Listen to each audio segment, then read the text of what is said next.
ఉపాధ్యాయ మిత్రులకు మరియు టెట్ అభ్యర్థులకు లెర్నింగ్ కార్నర్ యూట్యూబ్ ఛానల్ స్వాగతం పలుకుతూ ఈరోజు టెట్ పేపర్ 2 సంబంధించిన అంశాలు ఏవి ఉన్నాయి, అందులో ఏ అంశానికి ఎన్ని మార్కులు కేటాయించారో పరిశీలిద్దాం. మొదటి అంశము సిడిపి చైల్డ్ డెవలప్మెంట్ పెడగాజీ, దీనికి 30 మార్కులను కేటాయించడం జరిగింది. రెండవ అంశము తెలుగు, దీనిలో కంటెంట్కి 24 మార్కులు, పెడగాజీకి 6 మార్కులు కేటాయించడం జరిగింది. అనగా మొత్తం 30 మార్కులను తీసుకోవడం జరిగింది.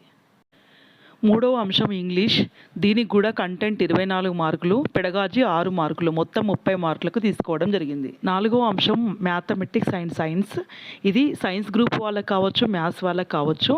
ఈ రెండు అంశాలు రెండింటికి కలిపి 60 మార్కులు, అనగా 48 మార్కులు కంటెంట్, 12 మార్కులు పెడగాజీ తీసుకోవటం జరుగుతుంది. సోషల్ సబ్జెక్ట్ వాళ్ళకు మాత్రము ఈ 3 సిడిపి, తెలుగు, ఇంగ్లీష్తో పాటు సోషల్ 60 మార్కులకు, అంటే 48 మార్కులు కంటెంట్, 12 మార్కులు పెడగాజీ, మొత్తం 60 మార్కులు కేటాయించబడి ఉంటుంది. దీనిని బట్టి మనకు అర్థమైంది ఏమిటంటే, సోషల్ వాళ్ళకి సిడిపి, తెలుగు, ఇంగ్లీష్తో పాటు సోషల్ మాత్రమే ఉంటుంది, మ్యాథ్స్ ఉండదు. కానీ మ్యాథ్స్ వాళ్ళకి సైన్స్ ఉంటుంది, మ్యాథ్స్ కూడా ఉంటుంది. అలాగే సైన్స్ వాళ్ళకి సైన్స్ ఉంటుంది మరియు మ్యాథ్స్ కూడా ఉంటుంది.